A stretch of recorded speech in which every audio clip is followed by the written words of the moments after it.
Olá a todos, sejam bem-vindos a mais um episódio do podcast Tudo em Jogo, podcast de André Caixinha e de Eliezer Carvalho. Estamos aqui mais uma semana de competições europeias, uma semana de jogos grandes em Portugal. Vai ser aqui o nosso tema principal da semana, na parte do futebol. Na parte do desporto, falamos sobre aqui as sensações finais, os momentos finais da temporada regular da NBA e preparação aqui para os playoffs. E também temos os nossos tradicionais segmentos de contra-ataque.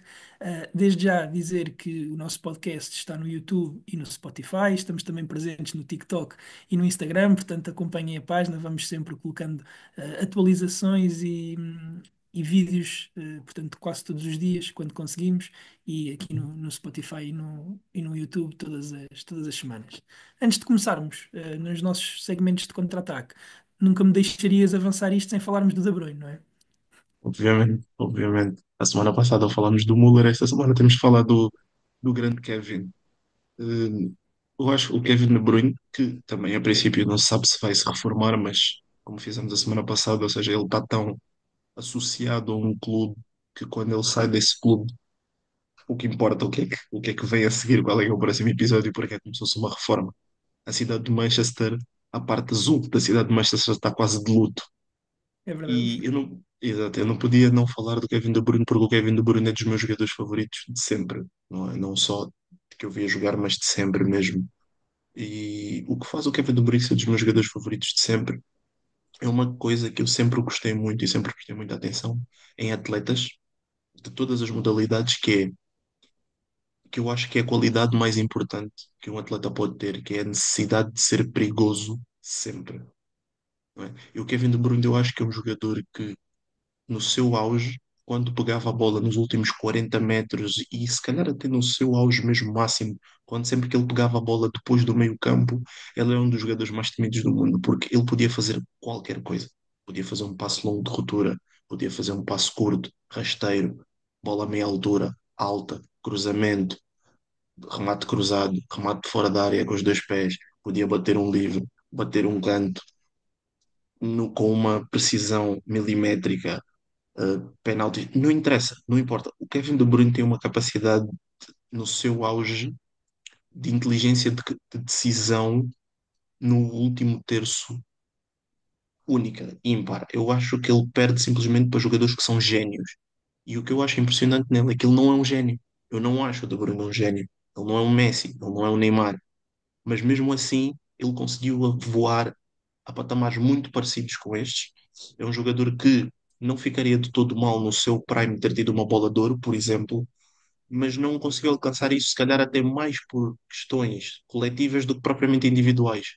É um jogador que está associado ao apogeu das duas cores que representam mais, que é o Manchester City e a seleção da Bélgica. Não é? Era o craque, se calhar, da geração de ouro da Bélgica e muito se lhe liga a ser o craque quando ele partilhava o campo com o Eden Hazard. Portanto, Que é mais gênio que ele, né? que é muito, Pegando no que acabaste exatamente, de dizer. exatamente, que é muito mais gênio que ele. E o De Bruyne é fantástico. Ele literalmente fazia tudo. Remate, tudo, esquerdo, direito, É um jogador passe, fantástico. tudo. Então era muito difícil para mim dizer que uma parte de mim se calhar morre, uma parte desportiva minha morre quando o De Bruyne reforma-se. De certa forma está Exato. próximo disso. Uma parte do Tecnicamente futebol reforma-se. morre. Se ele se reformar, uma Sim. parte do futebol morre. O futebol O vai que é ficar um bocadinho apontado, mais pobre. o que é apontado dele ir para a Arábia, isso é a mesma coisa que se reformar. Sim, sim, sim, certo, sem dúvida. Já agora deixar também aqui uma palavrinha ao Hummels, não é? Que esse sim sabemos que vai terminar a carreira. Se nós na semana passada Uhum. falámos aqui do Müller ter reinventado um pouco a posição do avançado, o Hummels também reinventou um bocadinho, não tanto a posição, mas mais as características daquilo que um central Uhum. deve ter, Exato, nomeadamente a saída a jogar, passos exato, longos. Começa a justificar, se calhar, no período de férias de verão, trazermos aqui um episódio especial só de jogadores que exato, terminaram a exato. carreira ou que E, e abandonaram os. só, e só para terminar, o Müller marca o golo ontem, depois. Exato, exato. Já lá vamos, já Ah, vamos falar ah. sobre isso, já vamos falar sobre isso. Ok, passando então aqui para o nosso segmento dos contra-ataques. tivemos esta Uhum. semana, semana de Champions, e neste episódio, à semelhança do que fizemos na semana passada, vamos ter contra-ataques que falamos juntos, portanto, quer aqui no futebol, quer na parte do desporto. Vamos começar, se calhar, então pelo dia de ontem, ok? Pelo jogo do Real Madrid. Real Madrid perde por 3-0 com o Arsenal. Acho que não estava bem nas nossas apostas este resultado. De Se todo. há eliminatórias que ficam para sempre marcadas na carreira de um jogador, acho que já se pode afirmar que esta vai ficar para sempre na história do Declan Rice. Verdade, verdade, verdade. Eu queria começar por dizer, eu não tenho muito, acho que não tenho assim tanto para dizer sobre cada equipa. Eu só queria acrescentar que o Arsenal mais uma vez continua a viver das bolas paradas. É muito interessante. Ontem foi através de livros, não foi através dos cantos, o que é Cantos, curioso. Ou exato. seja, é bola parada direta e não indireta. Mas é uma equipa que continua a ter muitas debilidades e muitas dificuldades na criação de golo a partir da bola corrida.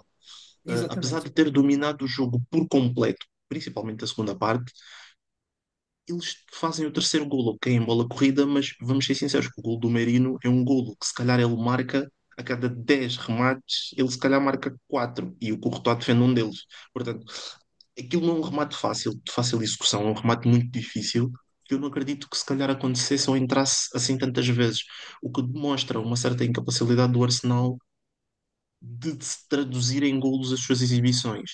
E por outro lado, eu acho que o Real Madrid resume-se muito bem no lance do Mbappé em que houve aquele passo do Jude em que ele falha frente a frente ao guarda-redes. Porquê que eu acho que esse lance resume bem o Real Madrid? Porque é um lance que é muito curioso porque é bom, mas deixa-nos a desejar por mais, que eu acho que é esse o resumo da época do Real Madrid. E também é um lance que mostra e desmascara um bocado o Mbappé à época que ele está a fazer. Ok, que o Mbappé está a ter uma época extremamente goleadora e uma das mais goleadoras do Real Madrid para um jogador em estreia, mas isso não se traduz propriamente à sua qualidade. É um jogador que continua a ser muito perdoário e em determinados momentos fulcrais a não conseguir prevalecer a sua qualidade superlativa. Não é um jogador que tem tendência a pisar nos mais pequenos, mas depois em jogos grandes deixa sensações um bocado aquém, tirando obviamente o jogo dele da época contra o Manchester City. E eu acho que o Real Madrid é um bocado isso, é aquela de é um bocado, sabe a pouco, é um bocado insípido, não é? E pronto, Sim, tem eu tido, acho que é tem um tido bocado por muitas aí. dificuldades na criação. O que tu disseste sobre o Arsenal, eu apontei para as duas equipas. Na verdade, tivemos um Uhum. jogo com pouco tempo morto, a bola muito em campo, mas na Sim. verdade havia pouca criação das equipas. O Real Madrid jogou com as linhas muito afastadas, víamos muitas vezes os três da frente muito isolados do meio campo. Eu já falei Uhum. daqui, e sempre que falámos do Real Madrid eu trouxe o tema, mas vou voltar a trazer. Para mim, continua a não estar óbvia a substituição do Kroos. Eu vejo um Real Madrid Sim, órfão de criação no meio campo. claro. E sempre que falarmos do Real Madrid esta época, eu vou voltar a trazer o Uhum. mesmo tema. E acho que, obviamente, o jogo fica marcado pelos grandes golos do Declan Rice. Claro. Mas foi assim, ou seja, essencialmente foram esses momentos de bola parada, porque em bola corrida praticamente não houve grandes situações Sim, de parte a parte. O Arsenal melhor do que o Real Madrid, mas mesmo assim, de parte a parte, sim. principalmente na Eu não primeira sei. parte, não vimos nada. Sim, eu não sei se concordas comigo aqui, só para terminarmos, mas eu sinto que o Real Madrid estava a pedir um bocado, se calhar, uma substituição, se calhar, do Vini, principalmente o Vini. Teve um jogo completamente nulo, o Real Madrid estava a jogar com 10 é que o Vini nem para defender serviu para nada, ele não fez quase nada, não fez nada. Basicamente ele foi fazer cardio. Um, ele estava a pedir um bocado o Brahim Dias, diria que é um jogador que se calhar recua mais, vem E buscar um segura mais bocado a mais jogo bola. atrás, segura mais a bola, e eu acho que também estava a pedir um bocado mais o Ceballos. O jogo de ontem eu acho que é o jogo perfeito para demonstrar que a adaptação do Valverde à direita se calhar não é talvez a melhor coisa do mundo. Sim, e a Funciona para defesa tapar do Real buracos, Madrid, e a própria mas não é defesa a do melhor Real coisa do Madrid mundo. também, muitos erros na primeira fase de construção, ou seja, para Sim, além dessa sim, questão de claro. criação, e aí sim, porque os dois jogadores que tu dizes são talvez os dois jogadores do meio campo à frente do Real Madrid que conseguem pausar mais o jogo, reter mais a Sim. bola, O mas a Rodrigo própria também defesa consegue fazer do Real Madrid isso. cometeu Eu acho que o muitos Rodrigo erros. também consegue fazer. Eu acho que o Rodrigo também Sim, consegue fazer isso. Sim. consegue, mas também é um jogador também de aceleração, né? Sim, claro. Enquanto que o Ceballos é um jogador que, obviamente, retém muito Sim. mais, muito E mais o a bola e o próprio Brahim próprio Dias. Brahim Dias Sim. também. Exato, exato. Ok, Uhum. passando então para o outro jogo do dia, portanto, do dia de ontem, o Ok. Inter com o Bayern, é talvez a eliminatória favorita a minha, desta, desta Sério? ronda da Liga dos Campeões. Sabes que eu gosto Uhum. muito do Inter, deste Inter, aqui do Em específico? Inzaghi. Uhum. Eu acho que o Inter faz uma boa primeira parte, uma excelente primeira parte. Não é muito normal e já diz muito numa equipa conseguir ir a Munique e ter mais bola do que o adversário na primeira parte. Depois, na segunda parte, não foi isso que se viu. O Bayern, na Certo. primeira parte, cresce muito. Agora, eu não sei, e porque acabámos por não falar disso, quem é que tu colocas como favorito, ou colocavas antes, se calhar, da eliminatória como favorito?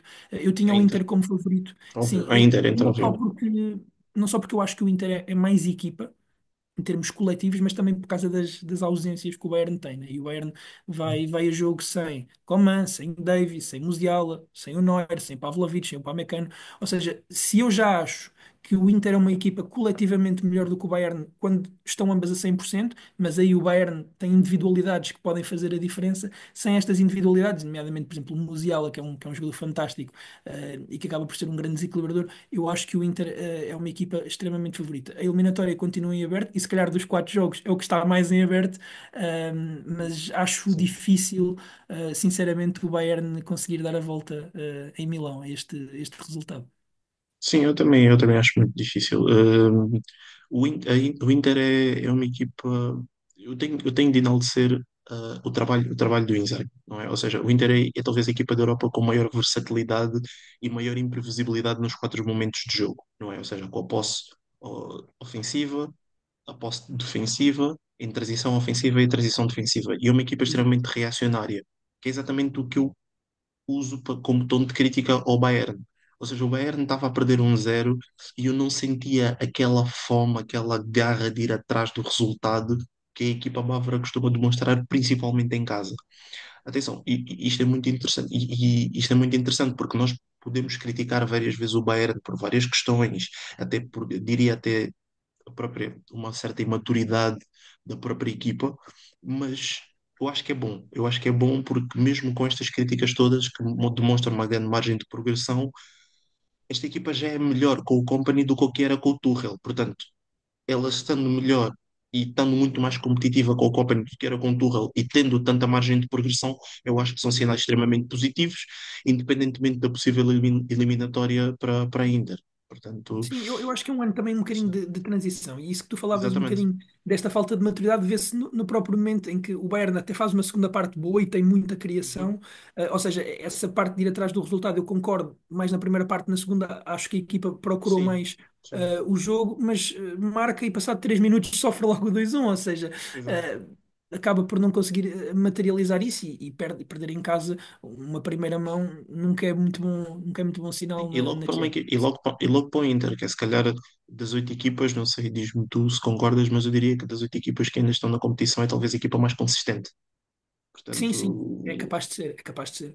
Eu sim, eu eu estava a dizer ontem, nós temos um grupo com alguns amigos nossos também entusiastas de desporto, e eu escrevi lá que a minha final de sonho, em termos futebolísticos, era o Inter com o PSG. não Acho que vai era, ser. Exatamente. para um amante de futebol, acho que era Sim, lindo. Mas exato. vamos ver. Passando então aqui para os jogos de hoje. Para a eliminatória, que eu à cabeça considerava mais desequilibrada. Na verdade, as duas de hoje são mais desequilibradas do que as de ontem. Eu considerava o Barcelona-Dortmund a eliminatória mais desequilibrada, até mais do que o PSG com o Aston Villa, e a verdade é que o resultado não me deixa mentir, foi um 4-0. Acho que podemos dizer que a eliminatória está praticamente resolvida, ou resolvida mesmo. Portanto, o Barcelona teve muita criação. Sabemos que o Dortmund desta época, e já falámos também sobre isso na altura da eliminatória contra o Sporting, é uma equipa muito instável, com algumas lacunas defensivas, uma equipa muito partida. Se é verdade que o Barcelona também, em alguns momentos, tem essa tendência para não ser a equipa mais sólida defensivamente do mundo, a verdade é que tu. Teres problemas defensivos e jogares contra o Barcelona nunca é muito bom, nunca é muito bom Pois sinal. não. E o Lewandowski gosta de marcar gols ao Dortmund. Exato. A questão do Barcelona que é muito interessante é aquilo que estávamos a falar e já falámos aqui várias vezes no podcast e vamos continuar a falar, obviamente, que é a instabilidade do Barcelona. Mas é muito interessante que essa instabilidade do Barcelona faz mais sentir em jogos pequenos do que jogos grandes. Em jogos grandes, o Barcelona é Exato. uma equipa, por acaso, muito consistente e muito estável. Portanto, é um rolo compressor autêntico. Se Eu acho excluirmos que é os muito. 4-4 com o Atlético, né? Vamos Sim, ignorar, claro, vamos ignorar claro, esse jogo claro, atípico, mas claro. sim, concordo contigo, concordo Sim. contigo. mas é um rolo compressor autêntico, é uma força da natureza e o Barcelona agradece muito e acho que é fantástico ganhar 4-0, porque agora a segunda mão na Alemanha será basicamente cumprir calendário. Portanto, o que é bom, porque eles estão ainda na disputa para a Liga e se calhar é um jogo em que eles podem fazer aqui alguma espécie de rotação e poupar jogadores para os jogos ao fim de semana para a Liga. Portanto, eu acho que é muito Sem interessante. dúvida. Quanto ao Dortmund, acho que não há muito a acrescentar. Eu acho que é uma época meio positiva para o clube Dortmund passou para as instabilidades que tiveram, estar em meio da tabela na Bundesliga e a mudança de treinador aqui no mercado de inverno em janeiro. Eu acho que até não é mau eles terem chegado aos quartos de final da Liga dos Campeões. É uma época que eles podem olhar para trás e dizer que o que foi não foi assim tão mau. Agora, a ver, vamos como é que será na Liga Doméstica, se conseguem subir alguns lugares e Sim, apurarem-se já, para a já Europa o estão em próximo ano. oitavo. Exato, Exatamente, eles já estão em oitavo e eles estão, eu estou mesmo aqui a ver, eles estão, por exemplo, a 5 pontos da Champions, ou seja, não é exato. impossível. Por isso, Eles exato, melhoraram bastante sim, nos últimos por jogos. isso, sim, por isso é que eu estou a dizer. Ou seja, eles têm estado a crescer, chegaram aos quartos de final da Liga dos Campeões.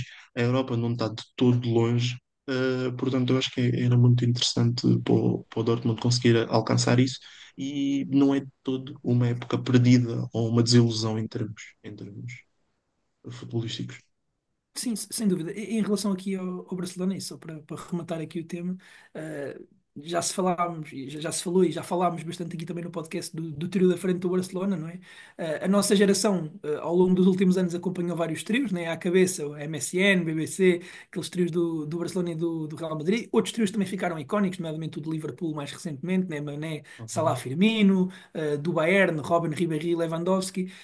Quando olhamos para os números, temos que começar a ter uma conversa de onde é que posicionamos o Rafinha e o Yamal e o Lewandowski, porque eu estou a falar completamente de cabeça, mas eu tenho dúvidas que alguns destes trios, obviamente. Não estou a falar dos dois do Barcelona e do Real Madrid, mas se calhar não tiveram em termos de números globais, né, golos e assistências, os números que estes tiveram de todo, nem Claro, perto. claro. Portanto, Claro que não, claro que não. é uma época Se, histórica e já não há palavras, né, para descrever o que Sim. eles andam a fazer. Se bem que eu diria que depois aqui podemos depois discutir isso noutro episódio e fazermos aqui estas comparações, mas a Liga Espanhola ajuda, obviamente. Eu acho que a Liga Espanhola ajuda em comparação, se calhar, com alguns trios da Premier, como estou a pensar mais no exemplo que tu deste dos do Liverpool. Sim, sim, sim. Depois na Premier League não se marca assim tantos golos, e depois outro também que eu pensei logo, é engraçado que tu falaste desses trios, o primeiro que me apareceu à cabeça foi Tevez, Rooney e Cristiano Ronaldo, Ok, ok. que Sim, sim, também é sim. Um um bocadinho mais trio. atrás.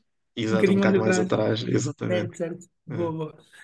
Mas sim, é uma época completamente histórica e principalmente se isto culminar em títulos, como parece bem encaminhado em Espanha, e vamos ver na Liga dos Campeões, ainda mais icónico vai ser. Por último, o jogo do PSG, é um jogo que eu também tenho aqui um carinho especial, porque, como tu sabes, sou um grande fã quer do Luís Henrique, quer do Unai Emery, portanto, é Exato. um duelo de treinadores que eu aprecio, e daí que eu acho que é um duelo um pouco mais equilibrado do que o anterior, porque acho que coletivamente o Aston Villa é uma equipa muito mais forte do que o Borussia Uhum. Dortmund, e a primeira parte do Aston Villa é de destacar, porque o Aston Villa não tem muita bola na primeira parte, portanto, quem não vê o Uhum. jogo e quem vai ver as estatísticas Normal. pensa que o jogo foi um massacre, porque estou aqui a Uhum. consultar as estatísticas neste momento: 15 remates, 6 remates à baliza do PSG com 74% de posse de bola, mas olhas, por exemplo, para a expected goals e é 0,65 do PSG. O Aston Villa foi muito inteligente na maneira como controlou o jogo. E a questão aqui também da substituição, portanto, entre linhas, tu meteres o McGinn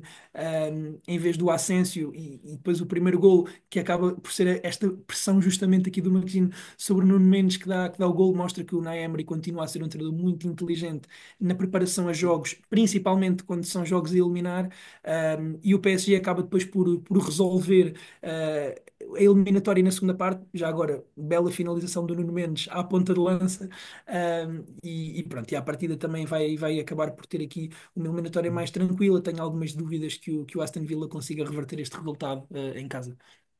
Sim, eu também tenho muitas dúvidas. Eu acho que o Paris Saint-Germain neste momento está a assumir-se como talvez a melhor equipa da Europa.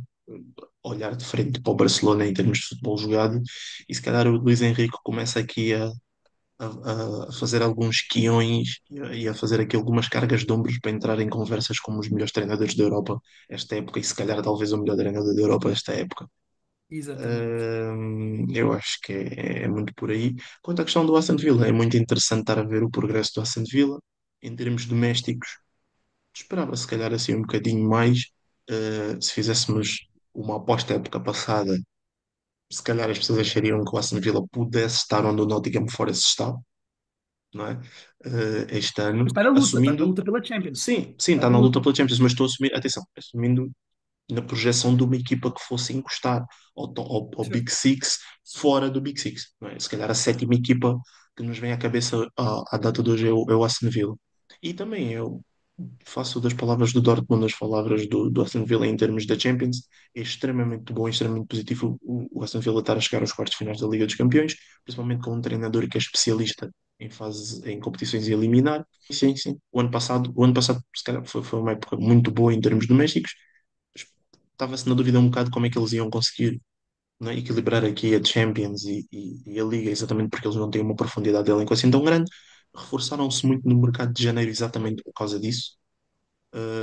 Trouxeram alguns jogadores aqui que são um bocado mais game changers, como o próprio Rashford, o Asensio, etc. E, e a ver, vamos como é que vai ser aqui a próxima época e como serão as aspirações do próximo ano E para o como é que Unai será a Emery luta pela Champions esta? Ou e seja, também como é que está será a muito a luta pela jogar. Champions este ano. Até porque eu acredito que Exatamente. provavelmente se eles vão para a Liga Europa a próxima época, eles entram na Liga Europa como um dos favoritos a ganhar. Sem dúvida, sem dúvida. Passando então aqui para o nosso tema da semana, não há como fugir aqui a Portugal, aos dois jogos decisivos, não são os últimos decisivos, mas sem dúvida que são uma parte decisiva, ao contrário do que certos treinadores dão a entender em conferências de imprensa para este campeonato. Se calhar começamos aqui pelo Sporting com o Braga. Eu acho que as nossas análises da semana passada, no geral, foram felizes, porque muitos dos indicadores que nós definimos aqui como chave para o jogo na verdade manifestaram-se. Portanto, vou aqui abrir as hostilidades. O Sporting com o Braga, vimos um jogo durante 20 minutos e depois vimos outro no restante do jogo. Acho que se pode afirmar completamente isso. O Sporting tem uma entrada muito forte nos primeiros 20 minutos. Vamos só também falar aqui sobre o gol do Sporting com aquela barreira pessimamente formada à juvenil, mas pronto. O Gyökeres com muito impacto, e nós falámos aqui, e tu citaste a questão do Gyökeres poder ganhar campeonatos por si só, e o Gyökeres foi muito acionado nos primeiros 20 minutos, depois acaba por ter um resto de jogo bastante Uhum. apagado e algo abaixo das suas exibições até no espaço mais recente amostral. O Rui Borges mexe na equipa só aos 73 minutos, portanto, acho que logo aí podemos já falar um pouco sobre isso, porque a verdade é que nós vimos um Braga a partir dos 20 minutos com mais capacidade de magoar o Sporting e principalmente o Sporting com muita incapacidade, ou seja, mais do que a própria capacidade do Braga, porque o Braga também não faz de todo um bom jogo, vimos foi um Sporting fraco, principalmente no momento com bola.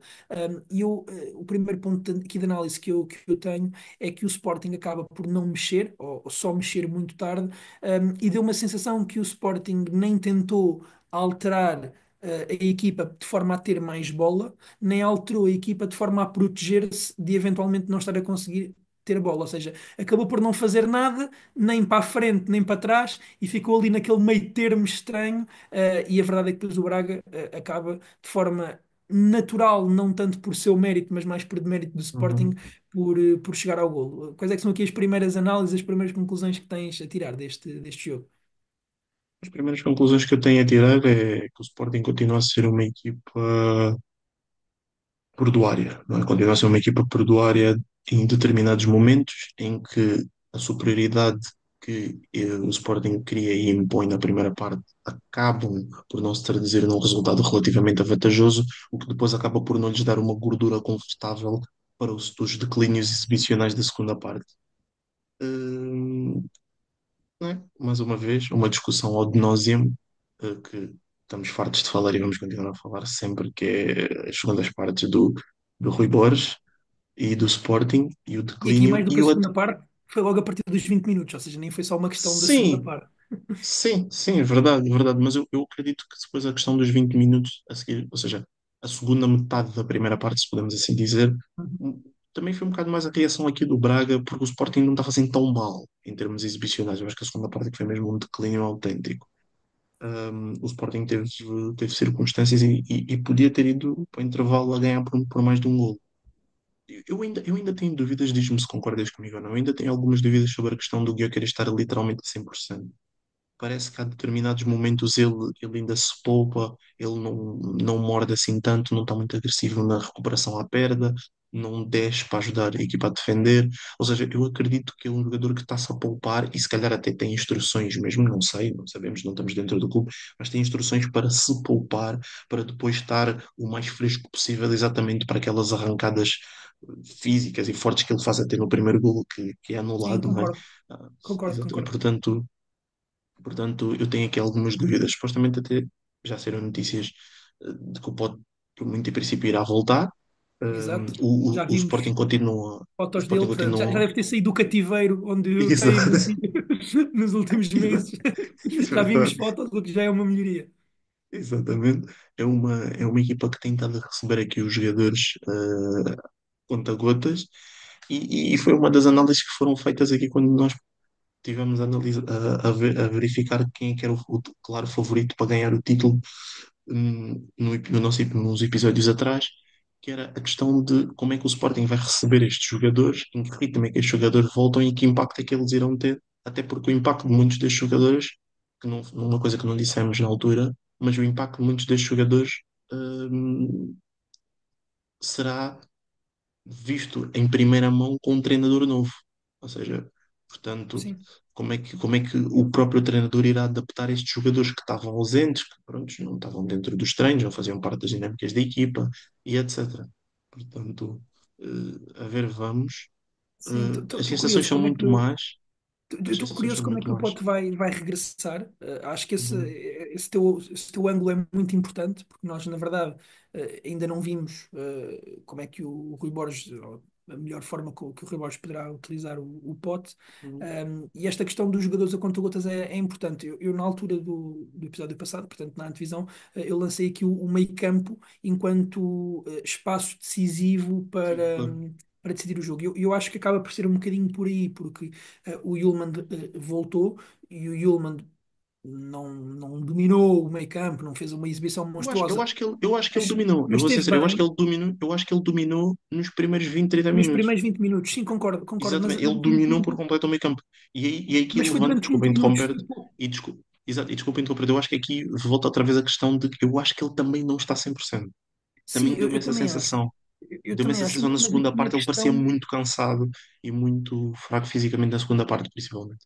Sim, eu concordo, mas aqui a questão eu até levo mais para o outro lado, ou seja, para a dupla que ele acaba por fazer com o Debast. E o Debast é um jogador que tem dificuldade a jogar, por exemplo, costas para a baliza, ou seja, de receber, de soltar um médio, e nós sabemos que o fã casual vê os passes longos que o Debast faz, que são impressionantes, ou aqueles grandes gols de fora da área, e acha que estamos a falar do Steven Gerrard, mas a verdade é que um médio é muito mais do que passes longos e remates de fora da área. É controlar os tempos de jogo, é o passe curto, receber de costas.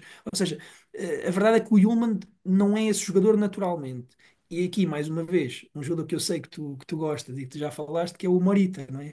O Morita é um jogador muito importante no Sporting e muitas vezes os próprios adeptos do clube, apesar de terem um carinho por ele, parece que é mais um carinho enquanto figura do que propriamente perceber o quão importante ele é taticamente para a equipa, Claro, principalmente na claro. definição dos tempos de jogo. Eu acho que o Sporting, com o Morita, não teria tido o descalabro de meio campo, de controle de jogo que teve.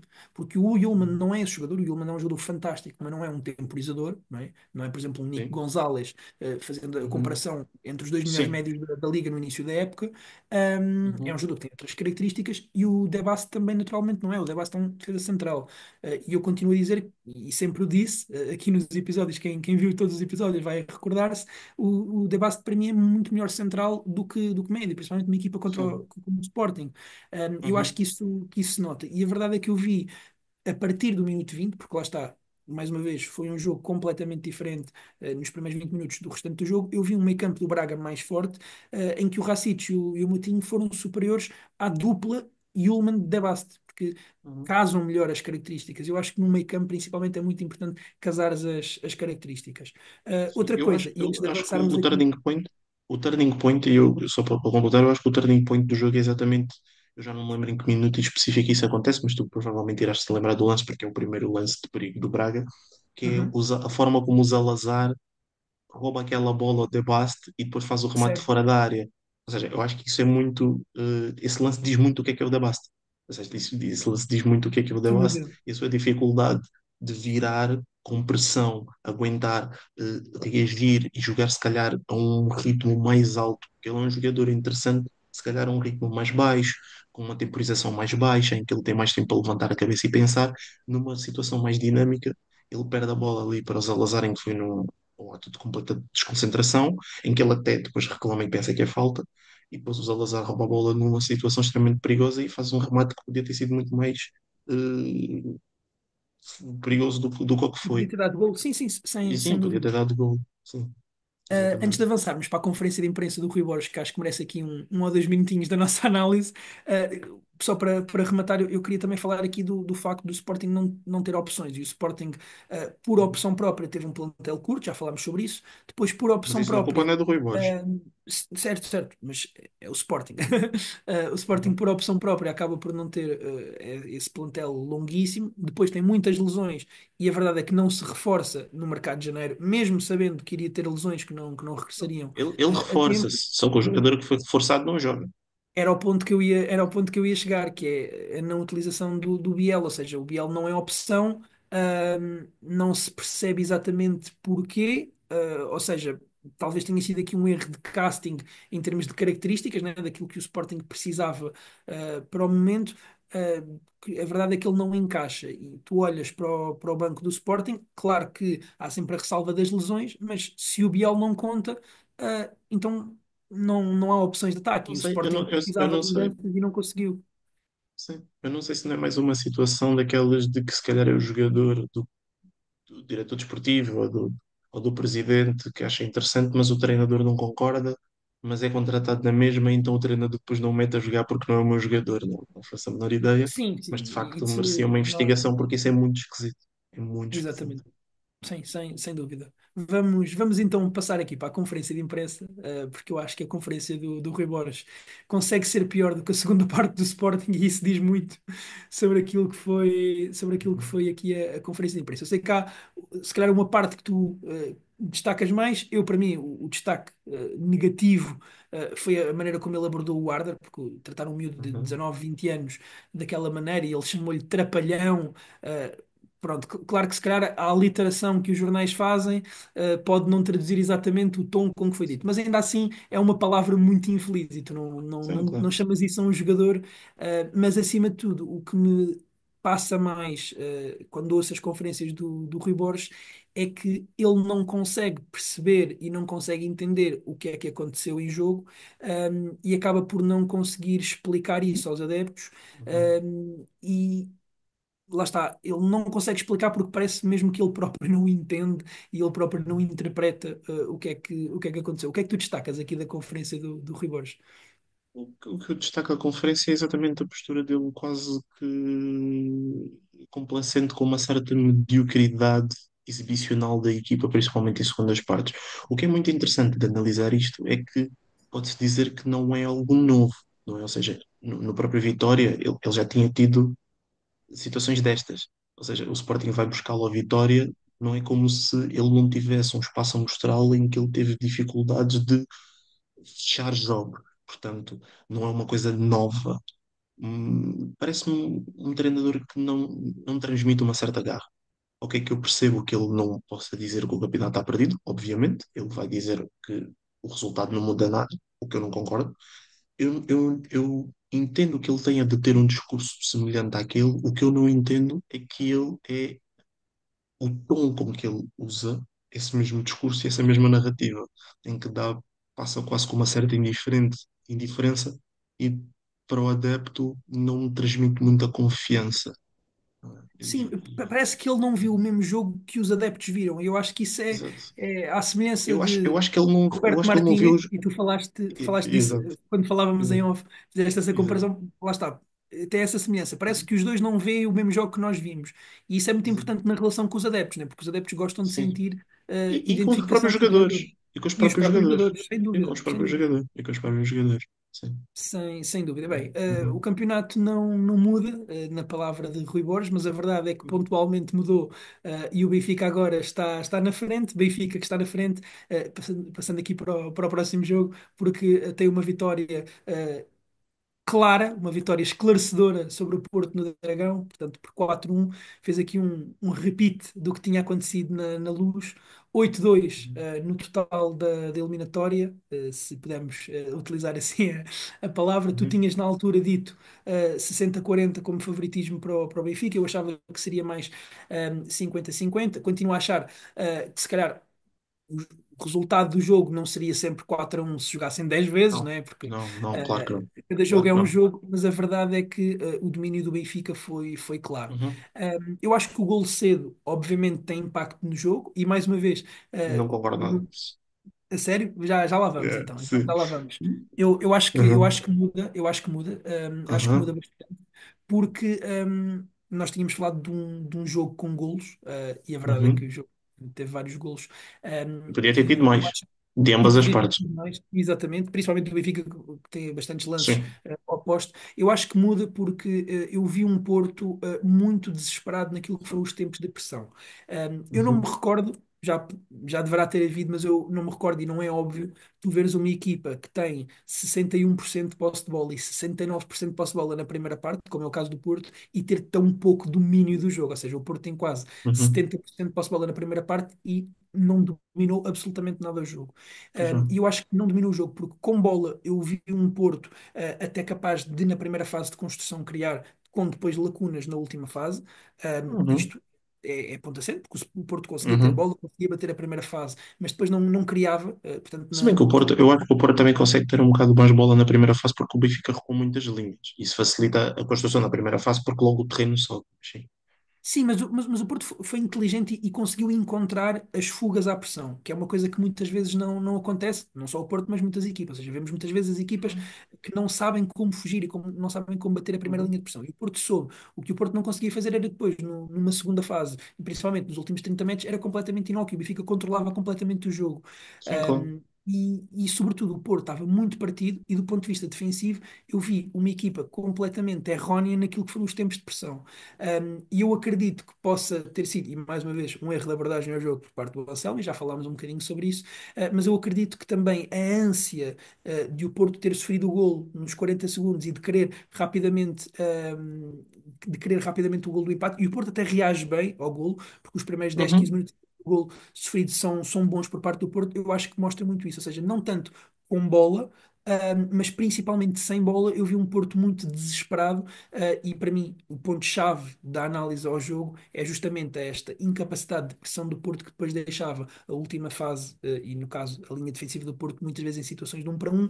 Eu falei da questão do Eustáquio como central do meio num jogo desta natureza, e vimos muitas vezes em situações de 1-1. O Neuen Pérez faz um jogo completamente Sim. horrível, portanto, Sim. quase sempre batido, e principalmente a questão do Aktürkoğlu, que faz um jogo espetacular, um dos melhores jogos que já ouvi fazer pelo Benfica, justamente porque tinha muito espaço e tinha muitas situações de 1-1. Portanto, para mim, eu acho que o golo cedo, eu não estou a dizer que se o Benfica não tivesse marcado aos 40 segundos não teria ganho o jogo, ou até não poderia ter ganho por números semelhantes, mas acho que naquilo que foi este jogo, acho que o gol teve muita influência, principalmente neste desespero do Porto na pressão, e depois no conforto que o Benfica tinha nesta forma de bater a pressão. Como é que tu Eu, viste o eu, jogo? eu, O que é que eu tens digo para que não, analisar? eu digo que não concordo porque eu acredito que o jogo, ou seja, o gol aos 40, o gol logo no primeiro minuto, eu acho que não muda em muito a narrativa do jogo e o que o jogo seria. Eu acho que mesmo que tivesse ficado 0-0, o Porto ia continuar a ter bola, o Porto ia continuar a explorar os mesmos espaços que explorou, ia acontecer exatamente a mesma coisa, o Benfica ia continuar a fechar-se atrás, sair em contra, morder nos últimos 40, 30 metros e sair em contra-ataque. Ia fazer exatamente o mesmo jogo que fez e eu Mas acho que achas o que ia ter o resultado se mesmo batendo espaço é. e achas que ia ter tantas situações de um contra um? Eu acho que eventualmente iria acabar por acontecer. Eu acho que eventualmente iria acabar por acontecer, até porque os lances de perigo não vieram em questões de situações de 1-1 em grande contra-ataque. Ou seja, o primeiro gol vem de um cruzamento, o segundo perigo vem de outro cruzamento. Tu falas muito da situação de 1-1 dos erros defensivos e da defesa do Porto extremamente errónea em questões de 1 para 1. Eu acho que é mais em questões de posicionamento, porque é completamente atroz a forma como o Pavlidis faz a finalização do primeiro gol sozinho. E continua a ser ainda mais atroz, por exemplo, o lance do cruzamento, que eu já não me recordo, acho que foi do Di Maria, Uhum, sim, sim. em que o Diogo Costa tira a bola quase da cabeça do Pavlidis em que ele aparece no segundo poste. E depois também outro problema que é no livre que vem da esquerda, em que o Florentino finaliza outra vez no centro da área, sozinho.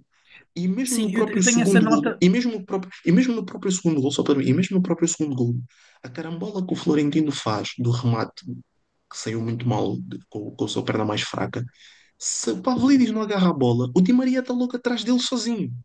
Ou seja, eu acho que o maior problema do Porto é a questão do posicionamento. E notou-se claramente que tanto no livre, em que o Florentino cabeceia, como no cruzamento do Arthur Koglu para o primeiro gol do Pavlidis, o Porto está a tentar fazer uma offside trap. Ou seja, os jogadores tentam reagir à saída de bola para tentar pôr os jogadores em fora de jogo. E essa reação é tardia. Ou seja, eu não sei se é por uma questão de falta de trabalho, não sei se é por uma questão de nervosismo, não sei se é por uma questão simplesmente de erro de execução, mas É é uma tendência, é gritante, uma tendência é, esta é, época. é, é gri- exato, é gritante a continuidade de erros de posicionamento dos jogadores do Porto. Sim, sim, Ou é uma tendência esta seja, época. O Porto, eu esta acho época já que. sofreu vários golos de bola parada e eu tinha também aqui Eu sei. essa nota. Uhum, É um erro comum e tem sido um erro uhum, apontado esta sim. época ao Porto. Eu acho, lá está, e é bom que também tenhamos aqui pequenos desacordos, porque nós quase sempre concordamos Uhum, em tudo aqui neste sim. podcast, portanto, Uhum, é bom que vamos tendo aqui alguns pequenos desacordos. Eu acho que esses erros de posicionamento que tu dizes são uhum, justamente pela questão da primeira fase de pressão. São problemas diferentes, ou seja, o problema das bolas uhum. paradas é um problema recorrente do Porto e isso, Sim, independentemente sim. do jogo, acontece. Mas o que eu vi na maior parte do jogo foi justamente este erro posicional, mas associo isso mais à questão da pressão coletiva e desta tentativa desesperada do Porto. O Porto Sim, pareceu muito desesperado. Eu não sei se o Porto estaria tão desesperado se o jogo tivesse 0-0 aos 40 segundos. Mas agora sim. aqui, Mas dando-te um sim. mérito, só para terminar, porque tu, Uhum, no episódio uhum, passado citaste a questão do Bruno Lage preparar muito bem o jogo, e eu acho que o uhum, Bruno Lage foi muito feliz na maneira como preparou o jogo. A colocação do Aktürkoğlu na esquerda deu exatamente o que o jogo pedia. Agora, uhum. se foi porque houve o golo ao início e o Porto foi mais desesperado a pressionar ou não, não sabemos, mas a verdade é que foi Nem, exatamente o que o jogo pedia. assim, nem Portanto, foi só por aí, nem foi só por e o aí, golo até veio porque, dele, por ou exemplo, seja, a jogada veio dele sim. logo no primeiro Sim, golo, sim. portanto. Eu acho que nem só por aí. Por exemplo, uma coisa que eu ia responder-te, estava aqui agora a pensar, e tu estavas a falar sobre a questão das situações 1 para 1 e, e da capacidade defensiva depois em transição defensiva. O Porto, quase todos os lances que sofre de período na primeira parte são de cruzamento ou de bola parada. O lance assim de bola corrida em contra-ataque que acontece foi a bola do Arthur Koglu que foi ao poste. Não, mas Tirando. houve vários lances em que o Porto falha a primeira fase de pressão, porque a equipa estava muito longe, os blocos estavam Sim, muito longe claro. uns dos outros, ou Sim. seja, mesmo Sim, quando era mas é um engraçado ataque que mesmo funcional. essas falhas não se traduziram nos lances mais perigosos, é isso que eu quero dizer.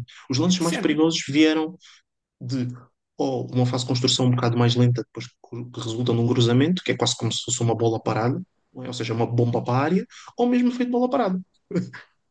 Sim, mas se olharmos, por exemplo, para as próprias Uhum. estatísticas do jogo, e só para rematarmos este tema e para passarmos para outra parte aqui da análise ao jogo, se nós analisarmos as próprias estatísticas, o Benfica tem muito pouca bola, tem 30% de posse Sim, de bola na primeira parte e tem sim, muitas claro. oportunidades. Ou seja, isto acontece Sim, porque nos poucos momentos em que o Benfica tinha a bola, conseguia rapidamente chegar à baliza. Ou seja, o Benfica claro, não fez claro. grandes ataques continuados, Não, não, pois era não. justamente Pois não. essa falha de E progressão eu acho que foi e muito essa inteligente. Eu acho que isso até foi muito inteligente. Eu acho que é de dar mérito ao Bruno Lage ter Claro que aproveitado sim. exatamente isso. Exatamente o que eu queria depois aqui adicionar, que tinha uma crítica, se calhar, ao Anselmi na questão da preparação ao jogo, e podemos aqui discutir, se calhar, aqui a questão do facto de ele não ter, se calhar, uma postura um bocado mais resultadista, e ter uma postura, ok, ele tem a sua identidade de jogo e quer jogar à sua maneira, mas obviamente que isso não vai de acordo com as características que ele tem no plantel. Ou seja, jogar com o Fábio Vieira a mesala, ou seja, com aquele meio-campista que depois Exato. sobe mais no terreno, etc., é horrível. Eu não gosto nada de o ver nessa situação. Eu acho que é muito mau, é Em muito jogos, fraco. em jogos desta Eu natureza eu tenho detesto, mais uma dificuldade. Eu falei eu também sobre detesto, isso na eu antevisão ao jogo, ou detesto, seja, eu eu tinha detesto, eu dúvidas. detesto de o ver. Eu tinha dúvidas se Bastante. o Porto iria jogar com PP, Mora e Fábio Vieira. Eu tinha falado sobre isso Uhum, no uhum. primeiro, no episódio da semana passada, principalmente com o Eustáquio também central. E a verdade é que eu acho que isso se notou muito. Ou seja, eu acho que o Fábio Vieira não é pelo Fábio Vieira em si, ou seja, o problema Não, não, não, não é esse. Não estamos a dizer que não, o Porto perdeu o jogo por causa do Fábio Vieira, mas a não, de verdade é todo. que o meio-campo do Porto ficou um bocadinho descalço. E eu acho que nisso, na parte dos equilíbrios, voltando ao Bruno Lage, eu acho que a questão do Di Maria, nós vimos um Di Maria diferente e nós também falámos da questão do Di Maria, que era um ponto de interrogação que nós Sim, tínhamos, claro. ver como é que o Di Maria se ia adaptar, ou melhor, como é que o Uhum. Benfica se ia adaptar à presença do Di Maria. E nós, para além de termos visto um Di Maria muito mais abnegado do ponto de vista defensivo, porque a verdade é que aconteceu, fechou várias vezes a linha para fazer uma linha de 5 em momentos em que o Benfica não tinha Uhum. bola, que foram muitos momentos ao longo do jogo. Não vimos aquele Di Maria que é menos um e que o Benfica só defende com 10 porque se calhar se isso tivesse acontecido, o Porto poderia ter criado mais perigo. E depois Sim. com bola, o Di Maria é o Di Maria, não é? Portanto, houve vários lances, e apesar de não ter sido o homem do jogo, mas houve vários lances em que fez a diferença. Aquele Uhum. cruzamento, por exemplo, é delicioso, ou seja, temos esses momentos. Mas passando aqui para a parte do Anselmi, porque eu sei que temos aqui opiniões, se calhar um bocadinho dispares do momento do Anselmi, apesar da opinião sobre a permanência do treinador do Porto ser a mesma, há muitas questões já que se começam a levantar, principalmente pelos adeptos. Sabemos como é que são os adeptos em Portugal, sobre a Sim. permanência do Anselmi, e o Uhum. facto de ele eventualmente poder ter aqui a sua permanência em risco. O que é que tu achas sobre isto? O que é que tens aqui a dizer rapidamente, só Eu para acho, rematar o assunto? sim, eu acho que a permanência dele não deve estar em risco. Eu acho que o Anselmo deve ficar para a próxima época. Primeiro, ponto Uhum, assente. Isso, ponto parágrafo. O que eu acho é que o Anselmi, se calhar, e não dá para afirmar isto já, mas se calhar o Anselmi foi um erro de casting. uhum. Eu acho Porquê que o é que Anselmi achas se calhar isso? pode ter sido. Se calhar pode ter sido um erro de casting porque não é um treinador que obviamente tem as suas. Que, obviamente os treinadores fazem entrevistas e há todo um processo de análise dos treinadores para eles serem escolhidos. Correto? Correto. Uhum. Tendo um treinador que tem um estilo de jogo tão vincado e que tem um conjunto de características que são tão específicas para um plantel para ele poder apresentar o seu futebol e o Porto não ter essas características, contratá-lo se calhar não é a melhor questão. Sim, eu percebo o que estás a dizer, mas Percebes? eu acho que o E depois, Anselmi não é um treinador para esta época. Ou seja, eu exato, percebo o que estás a dizer. eu entendo, mas só que o problema é que eu acho que não é só esta época e talvez a próxima. Ou seja, é a questão de ter o Anselmi, como é que eu posso dizer? É a questão de, porque o Porto vai ter de adaptar o seu plantel com o Anselmi à próxima época. Percebe? Mas eu acho que a E eu ideia é não sei se mesmo. vão conseguir fazer isso. E eu não sei se eles vão conseguir fazer isso. Eu não sei Sim, se isso vai eu ser acho que possível. eu acho que há aqui duas questões. Eu Uhum. acho que há a questão do Anselmi esta época e há a questão do Anselmi projetando o futuro. Ahm, Tu, quando contratas um treinador no momento em que o Porto precisou, tens duas opções. Ou tens um treinador de recurso ou tens um treinador de projeto. Um exemplo de um treinador de recurso é o Bruno Lage, quer na primeira passagem, quer até nesta época. Ou seja, o Bruno Lage não era a opção de longo prazo do Benfica, nunca foi. Pois não. Ou Está até a o Rui mostrar que se calhar Borges. pode ser. Está a mostrar que se calhar pode ser. Porque depois as vitórias Yeah, fazem com que fique e as yeah, derrotas fazem com que yeah, não fique. Ou seja, yeah, yeah, yeah, sabemos que yeah, no futebol, o futebol é muito yeah. resultadista e às vezes é muito ingrato, Claro, mas claro. é um perfeito exemplo. Ou seja, tu tens treinadores de recurso e tens treinadores de projeto. E a decisão que o Porto tomou, na altura, portanto, a meio da época, foi vamos contratar um treinador, de projeto. Eu acho que se o lugar do Anselmi estiver em risco pelos resultados, quando falo em risco, da parte da direção, da parte dos adeptos, qualquer treinador que no Porto perca em casa com o Benfica, os adeptos vão contestar, mas isso não Óbvio. está em causa. Vou falar da parte da direção. Se um treinador como o Anselmi estiver em causa por parte da direção no contexto atual, para mim, aí sim é um grande erro de casting da direção. Porque o que Sim, eu acho que claro. a direção do Porto pensou quando contratou o Anselmi foi: nós vamos ter aqui um treinador de longo prazo. Obviamente, e o André Vilas-Boas é uma pessoa que conhece muito futebol, sabe que as ideias do Anselmi são arrojadas, que o plantel não está de todo preparado, para além do Anselmi ter pegado num plantel muito mais fraco dos rivais, ainda perde Nico Gonzalez e Galeno, ou seja, o plantel ainda fica mais fraco do que quando ele chegou. Uhum. Sim, E a sim. verdade é que o próprio Vilas-Boas já disse que existe alguma margem financeira no Porto, fruto das vendas que se fizeram a meio da época, para abordar a próxima com um registro um bocadinho diferente. Eu acho que a ideia tem que ser, na próxima época, preparar a época de um ponto de vista diferente, dar um plantel mais confortável ao Anselmi que consiga justamente criar essas rotinas, essas ideias de jogo. E se o Porto despedir o Anselmi, para mim é um erro clamoroso. Claro, Mais do que o erro de despedir, é o erro do ir buscar, porque se tu foste buscar o claro, treinador claro, a achar que ias ter claro. resultados esta época, não era o treinador que ias Não, buscar, claro. ias buscar outro. Sim, sim, claro. Mas a questão, eu acho que a questão do Anselmi em crítica, na minha opinião, e atenção, nós estamos aqui a falar como se estivéssemos a discordar, nós não discordamos assim tanto, porque Não, ambos não, não, achamos de que ele deve ficar. todo. Sim, sim, Sim, sim, sim, sim, sim. nós achamos que ele, ambos Comecei por achamos que dizer ele deve isso. ficar. Sim, só que a questão é, eu acho que a única crítica ao Anselmi, e aqui para rematar este assunto, para seguirmos em frente aqui com o podcast, eu acho que a única questão do Anselmi que me preocupa, e vou ser completamente sincero, é a forma como ele interpreta o jogo e a forma como ele interpreta as situações. Eu acho Já que falámos sobre isso. o Anselmi não percebeu muito bem o que é um Porto Benfica. Eu não tenho a certeza se ele tem noção da dimensão do Porto Benfica. E eu acho que ele não mediu com a melhor régua o que é que quereria dizer, se calhar, uma derrota deste jogo em casa da maneira que foi. Claro que ele nunca estava à espera que fosse da maneira que foi, mas mesmo que fosse uma derrota 1-0, eu acho que eu não tenho a certeza se ele sabe da grandiosidade deste clássico, não é? Que é o maior clássico do futebol português. Eu tenho as minhas dúvidas sobre isto, porque eu acredito que se ele soubesse, se calhar ele não teria tomar determinadas decisões de risco, como nós falámos e tu analisaste muito bem na antevisão no episódio passado, com a questão do Eustáquio, o Fábio Vieira no meio-campo, que sabemos que não tem estado a dar frutos, juntamente com o PP. Se calhar ele tinha tido uma postura, se calhar, um bocadinho mais resultadista para este jogo, porque ser-se treinador é muito mais do que a identidade de jogo. E a coisa mais importante do futebol são os adeptos. Ou seja, o Porto, muito provavelmente, e diria se calhar para uma boa porcentagem de camada adepta do Porto, ganhar ao Benfica hoje é mais importante que o terceiro lugar.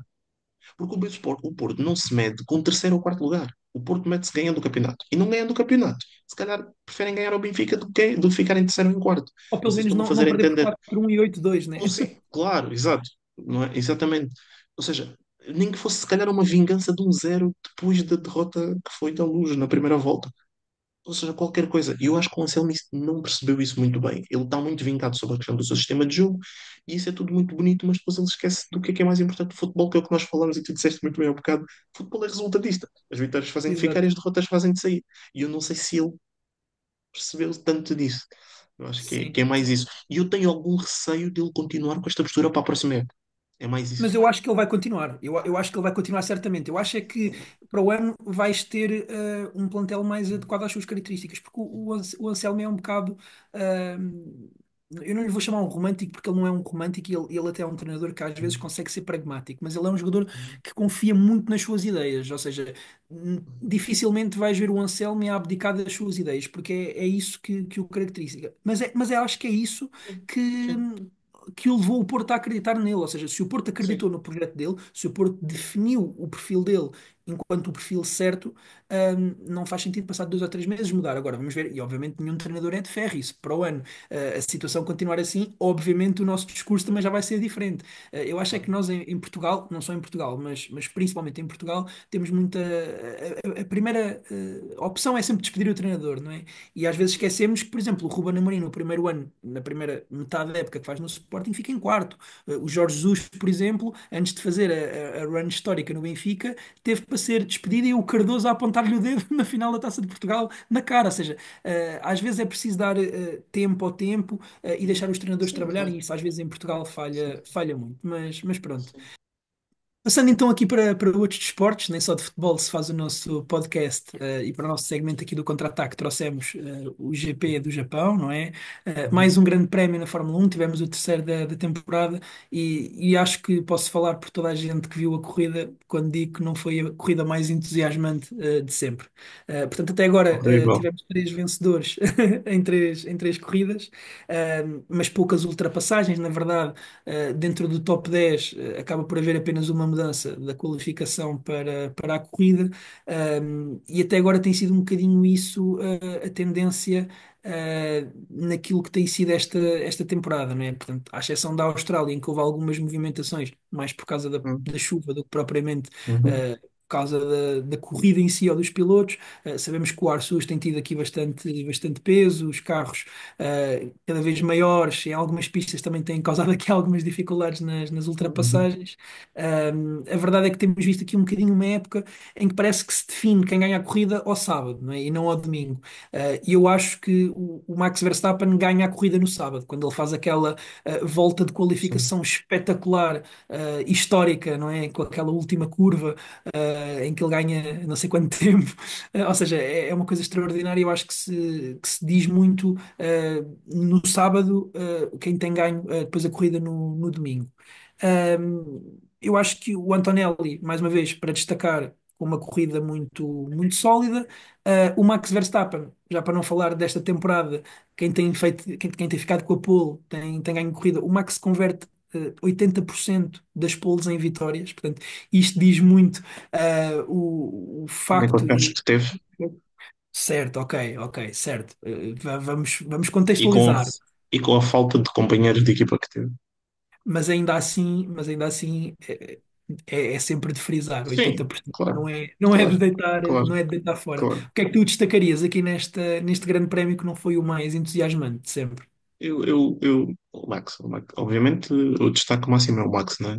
Ele está a chegar ao nível de semideus e claramente está a olhar de frente hoje em dia para o Hércules. Eu acho que tu, se calhar, não vou dizer que é um erro, ou se calhar eu vou dizer que é uma injustiça, vou chamar de injustiça, que enaltece se calhar o rookie errado este fim de semana. Falas do Kimi, mas eu diria que se calhar os rookies a serem enaltecidos este fim de semana é o Berman, que atropelou por completo o Ocon, ou o Adjar, que atropelou o Lawson. Portanto, entre eles, Atenção que o Kimi andou muito perto do Russell e fez a volta mais eu rápida não e foi sei, o rookie mais novo, foi o piloto mais novo da história a liderar a corrida. Mas eu pronto, não foi por isso sei, que eu destaquei sim, o Kimi. Eu já sabia que tu sim, ias destacar sim. os outros, eu quis destacar o Kimi porque sabia que não lhe ias dar amor nesta semana. Mas Eu vá, acho, eu destaca acho lá que os sim. outros.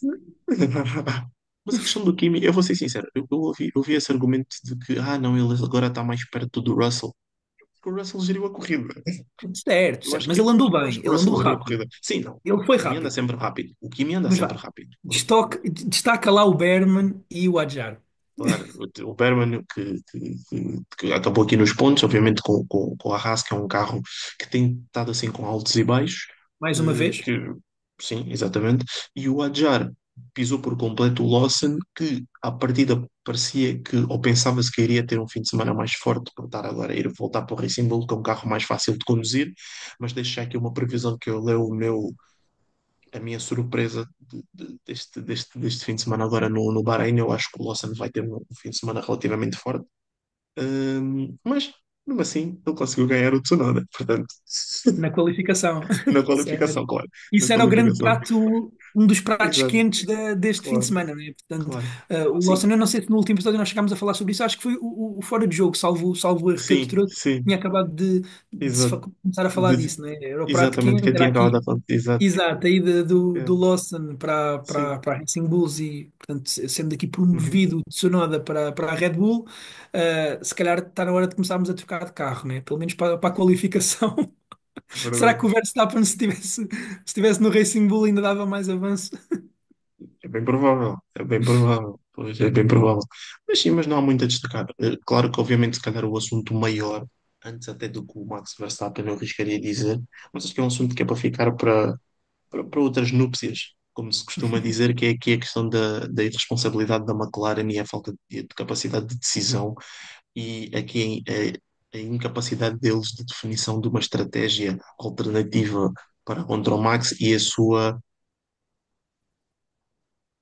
e a sua impossibilidade de ataque, muito por culpa própria, apesar de Eles terem tiveram dois medo carros do contra Russell, um. não é? Eles tiveram medo Exato. da paragem do Russell e param Vou logo ser o sincero, Piastri. aquilo é conversa para boi dormir. Aquilo é conversa Sim, para boi sim. dormir. Eles não tinham nada medo do Russell. O Russell estava 5 ou 6 segundos atrás, aquilo é conversa para boi dormir. Eu acho que simplesmente eles não queriam é criar, se calhar, uma animosidade dentro da própria equipa e não queriam tomar uma decisão, porque para isso tinham de prejudicar a corrida de um deles. Quando os dois estão na luta para os pilotos, acho que depois isso acabaria por determinar claramente muito cedo na época quem é que é o piloto principal. E eu acho que eles não queriam se chatear e não queriam fazer isso. Eu acho que é mais por aí do que outra coisa, para ser sincero. Até Sim, eu porque acho que os dois momentos. mesmo o facto deles não terem deixado o Piastri passar, quando o Piastri notava-se claramente que estava mais rápido, só para o Piastri atacar o Verstappen, e eu até arriscaria dizer que eles não fazem isso porque depois não têm a certeza se o Piastri devolveria a posição caso não conseguisse passar o Max. E depois isso podia criar alguma animosidade ou algum problema. Então eles ficaram naquela, tipo, fingir que não ouviram e vai tipo, ah, não, mas se calhar é melhor não passares, porque pronto. Epá, isso é. Sim, os dois momentos da corrida, ou seja, o mais perto que nós tivemos de emoção, sem ser as ultrapassagens que tivemos no final da grelha e no meio, que também não foram assim tantas, mas os dois grandes momentos da corrida acaba por ser ali o momento de corta-relvas, não é? Do Lando Norris à saída Uhum. das boxes, ou seja, estamos a criticar, mas na verdade a McLaren quase que ainda conseguia uma ultrapassagem, O que mas mostra ainda difícil. uma o que mostra uma responsabilidade ainda maior, porque tendo o apito no mesmo tempo que o Max quase que conseguia. Portanto, imagina, se eles tivessem se preparado em termos estratégicos com alguma coisa com cabeça, tronco e membros, muito provavelmente tinham conseguido. Talvez, talvez.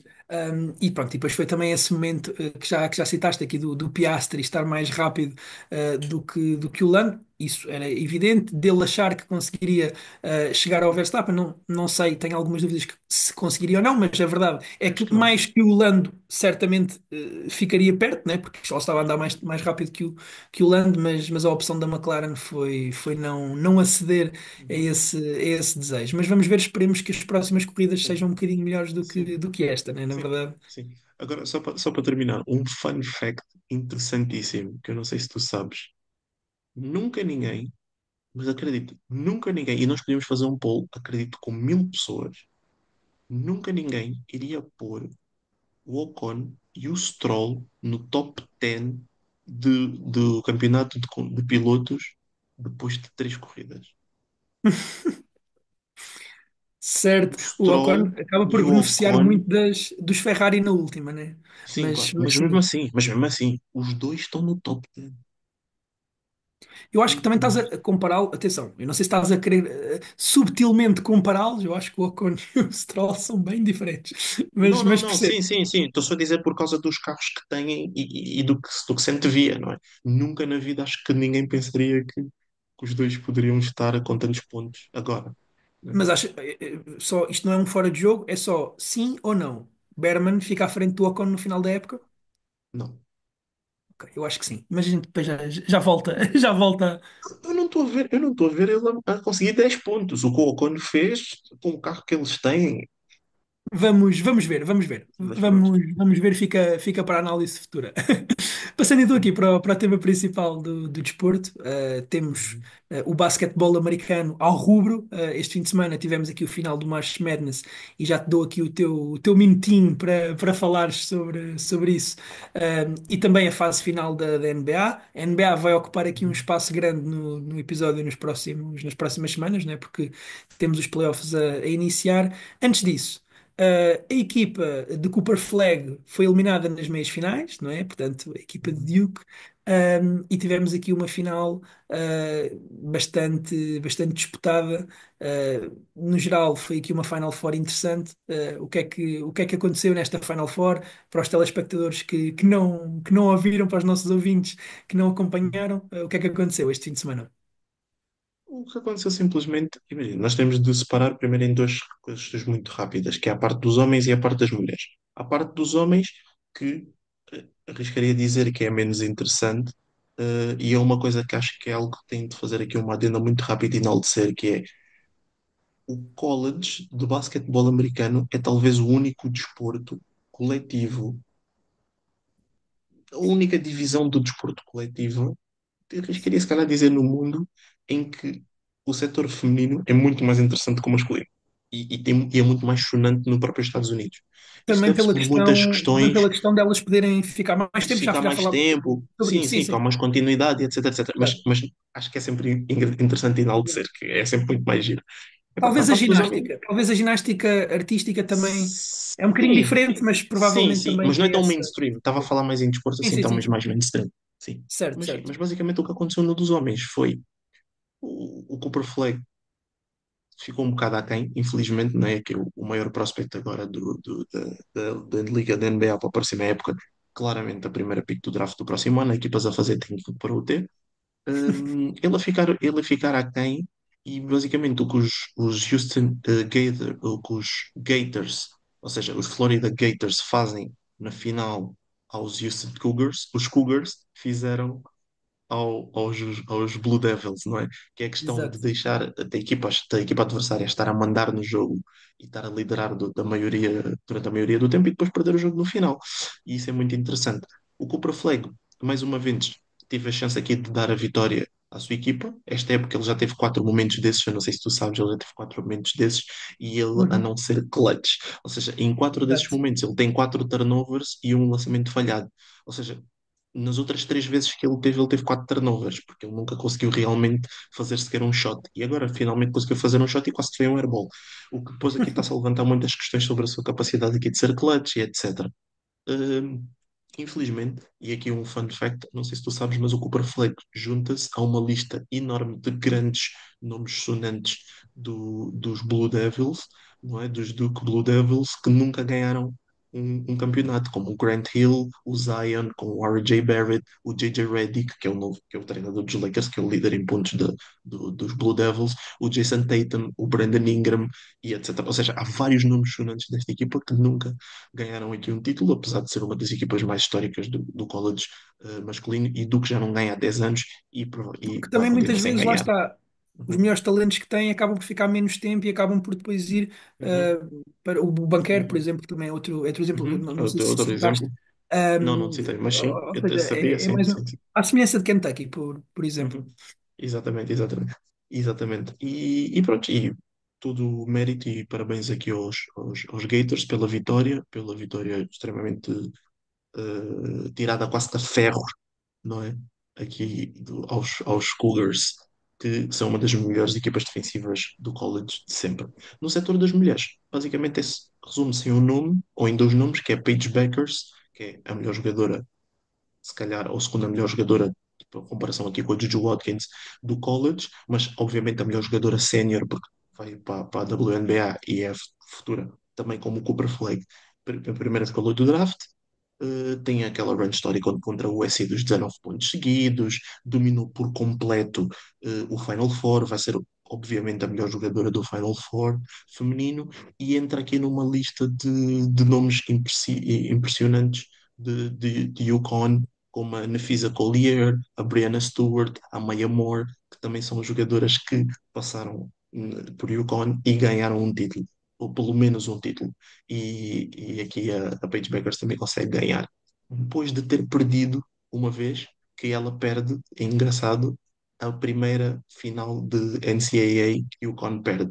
Não é? Ou seja, a única Exato. final que eles perderam foi a Paige Beckers que perdeu, portanto havia aqui quase uma história de retenção e depois por isso é que se calhar o basquete de college feminino é muito mais interessante, depois agora também vai ficar muito associado a Juju Watkins, que não teve esse embate contra a UConn, que se lesionou e o que é que se espera para a próxima época e etc, etc. Exato. E o segundo nome a enaltecer, obviamente, é Gino Auriemma, que eu tenho assim, dificuldades em dizer o nome dele para se dizer que é o Gino Auriemma, exatamente, que é o treinador de UConn, que ganha o seu 12º ring como treinador de UConn e catapulta-se aqui para conversas como sendo se calhar o melhor treinador de sempre de college interdesportivo dos Estados Unidos, não é? Com o sucesso dele. E basicamente é isto aqui que queremos trazer aqui Dar para a só NCAA. mais um fun fact, ou seja, falaste aqui da questão de Flórida. Flórida, é a primeira universidade de Divisão 1 da NCAA a vencer três vezes o título nacional de college football e college basketball. Sim, Sabemos que o college sim. football tem um peso estratosférico nos Estados Unidos, portanto, para além Uhum, aqui do March Madness, também é uma faculdade conhecida, sobretudo aqui pelo programa desportivo, mais até do que propriamente o basquete ou o futebol americano, portanto, é mesmo algo geral. Por último, só para acabarmos aqui a NCAA e fazermos a ponte para a NBA, a pergunta que eu te faço é: falaste do Cooper Flag, mais do que óbvia, escolha de draft número um para o próximo ano. Onde é que tu gostavas de ver o Cooper Flag?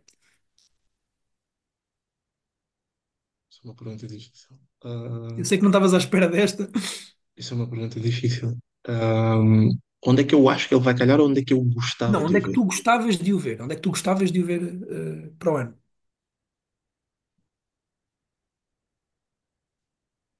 Eu posso desde já dizer-te que eu Tá, gostava de o ver no Oeste. Eu não gostava de o ver no Oeste porque eu acho que o Oeste já tem demasiadas estrelas e eu percebo o demasiados que estás a nomes. dizer. Eu Eu percebo o que estás gostava a de o ver dizer. no Oeste. Eu Portanto, percebo o que eu estás a colocaria dizer. nos Wizards. Eu sei que se calhar isso é um grande E castigo. não. Isso é um castigo. Eu não desejo ninguém ir para os Wizards. Mas era Eu que o vou ser problema é sério. que acho que os Wizards com ele até ficavam com uma equipa jeitozinha. Ok, Mas, mas mas o meu sim, problema dos Wizards, o meu problema com os Wizards é mais a questão do desenvolvimento dos certo, próprios sim, sim, sim. jogadores. Sem Portanto, dúvida, percebo. Mas eu, eu, eu, eu eu, eu colocaria no Oeste. Mas respondendo à tua pergunta, onde é que eu gostava de o ver? Utah Jazz. Eu gostava de o Ok. ver nos Utah Jazz. Eu acho que os Utah Jazz têm um elenco com algumas peças interessantes, como o Laurie Markkanen, o Cole o Sexton e etc. E eu acho que ele lá podia ser muito curioso, muito interessante e podia voltar a trazer público e algum barulho a um franchise algo mais histórico, que já teve equipas muito interessantes e que já chegou a estar muito longe em determinadas fases E que o pessoal se esquece sempre no que eles passado. existem, né? Se calhar era Exato, bom para exato, avivar a memória. exato, exato. Ok. Ok, Exato. perfeito. Falando então aqui da NBA, a NBA está na altura decisiva, faltam poucos jogos para terminar. No Oeste temos as coisas um bocadinho mais definidas, os Cleveland devem quase certamente acabar em primeiro, Boston em segundo, Knicks em terceiro, e depois temos Indiana, Bucks, Detroit, e no play-in Orlando, Atlanta, Chicago e Miami.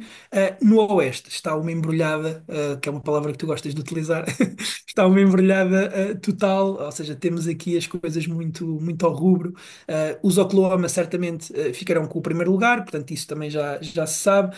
Houston também com o segundo, e à partida os Lakers têm uma vantagem aqui no terceiro lugar. Acho difícil os Lakers não ficarem com o terceiro lugar, mas a partir daqui, e a prova disso é o recorde das equipas atualmente, temos Clippers, Denver. Golden State e Memphis, todas com 47-32, e depois Minnesota com 46-33, e depois sim, Kings e Dallas aqui no play-in mais atrás. Mas é uma Uhum. grande salganhada, não é? Como tu já disseste. Estamos aqui com uma competitividade muito forte. Quais é que são aqui as principais histórias, ou quais é que são as equipas que tu gostavas de dar highlight? Já falámos um bocado dos Thunder, já falámos dos Cavaliers, já falámos dos Celtics, se calhar não tanto essas, não é? Mas aqui há alguma outra que tu gostasses de destacar aqui nesta parte final? Eu gostava de destacar todas as equipas do Oeste. Eu acho que dá para destacar todas as equipas do Oeste.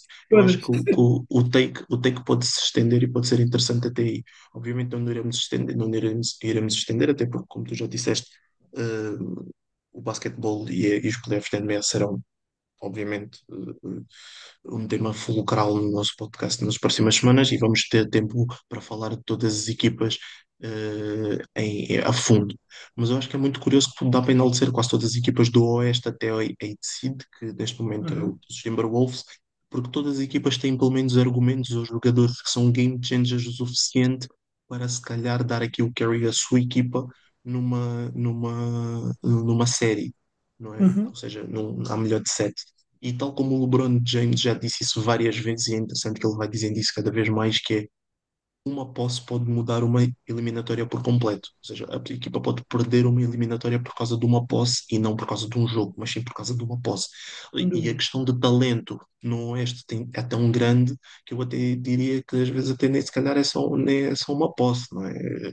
Ou seja, se é uma posse, nem precisa de ser uma posse assim tão clamorosa, que os jogadores são tão talentosos que às vezes pode ser só uma desatenção. Claro. E qualquer equipa, e todas as equipas do West aqui se calhar merecem ser enaltecidas porque todas elas têm pelo menos quase como uma superstar ou quase superstar que é capaz Uhum, de fazer isso e consigo ver todas elas a comerem-se umas às outras na primeira fase. No Oeste, eu acho que infelizmente acho que passa muito por essas duas equipas que tu disseste e que nós já falámos, mas acho que os Knicks podem sempre fazer aqui uma gracinha dependendo aqui da saúde dos seus jogadores em playoffs. Os Tem tido muita Bucks, dificuldade a jogar contra equipas fortes, mas sim, exatamente. eu percebo o que dizes. Exato, dava sempre a fazer uma gracinha, talvez, nunca se sabe. Os Pacers continuam a ser uma equipa muito interessante, muito jovem, muito dinâmica, muito veloz, e acho que isso é sempre interessante vê-los jogar. Também, Principalmente eu contra acho os que o Bucks, não é? Existe essa exatamente, rivalidade, portanto, essa exatamente. parte vai Eu ser acho gira. eu acho que o seu teto, claramente, é outra vez umas finais de conferência. Não acredito que consigam muito mais do que isso. Isso seria uma grande surpresa. Os Bucks, por mais incrível que pareça, têm estado a jogar melhor sem o Damian Lillard do que com o Damian Lillard, mas obviamente que o jogador da estratosfera do Damian Lillard é sempre diferente. Claro. Sem ele, eu acho muito difícil, mas eu consigo ver o Giannis a, se calhar, em determinados momentos, fazer-nos questionar se o Jokic é mesmo o melhor jogador do mundo. Ah, e os Pistons, eu acho que são uma equipa que são, se calhar, os Dark Horses, eu diria, aqui do Oeste, vou ser sincero. Eu consigo ver mais os Pistons a chegarem mais longe ou fazerem assim, se calhar, uma gracinha do que os Bucks, os Pacers ou os Knicks, exatamente pelo simples facto de que eles têm uma defesa muito forte. E eu acredito vividamente que defesas ganham campeonatos, simplesmente pelo facto de que se a equipa está num jogo menos positivo em termos de scoring, em termos de shooting, o que acontece, não é? Todas as equipas têm dias maus e têm percentagens mais baixas até, não é? Do que as suas médias. Uma coisa que pode fazer com que o jogo não catapulte para o adversário é a sua defesa. Ou seja, se eu estou a lançar mal, se eu não te deixo lançar bem, o jogo continua renhido e depois no final do último período decidimos quem ganha. E claro que eles não têm essa experiência, mas acho que os Pistons são capazes de fazer isso por serem uma equipa muito agressiva defensivamente e também muito física, e sabemos que em playoffs a questão física aumenta e isso pode ser uma vantagem para eles. Outra equipa que eu também gosto muito, só para terminar, são os Magic. Mas eu gosto muito dos Magic por causa do Paulo Banquero, por causa do Franz Wagner. Eu gosto muito deles. Eu gostava que eles estivessem um bocado mais alto no sítio, tinha expectativas um bocado mais altas. Hum, Também foram buscar aqui o Caldwell Pope, mas é uma equipa que eu acho que está em crescendo, é uma equipa para ter atenção nos próximos 2, 3 anos, mas já dá para fazer algumas coisas, se calhar este ano em playoffs.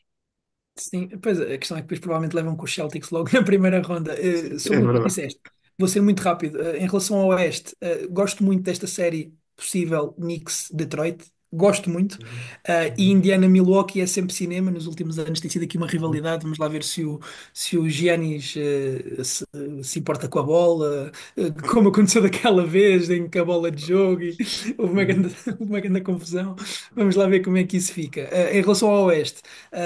Gostava de destacar aqui, atenção, Mike Malone despedido dos Denver, e Sim, isso acho que é um tema isso muda relevante, muito. Eu muda até, muito. eu até no final, acaba, eu depois tenho uma pergunta para te fazer sobre isso. Eu também Sim. tenho uma pergunta para te fazer no fora de jogo, portanto, Uhum, relacionada com ok. este tema. Uhum. Clippers, Kawhi Leonard. Kawhi Leonard sempre que joga é inacreditável. Eu É. pagava bom dinheiro, não assim tanto porque também não o tenho, mas se tivesse, pagava muito dinheiro para dar saúde. Estás a ver aquelas, quando estás nos videojogos e podes meter saúde ilimitada? Yeah, Saúde ilimitada ao yeah, Kawhi Leonard nestes playoffs, eu acho que era giro, porque yeah. esta dupla com o James Harden tem sido interessante. Um, os Houston também estou muito curioso para ver como é que eles se vão safar aqui nesta primeira ida assim aos playoffs. Parece que é a fava que toda a gente quer, né? Parece que todas as equipas estão tipo, Houston não é assim tão mau. É, é.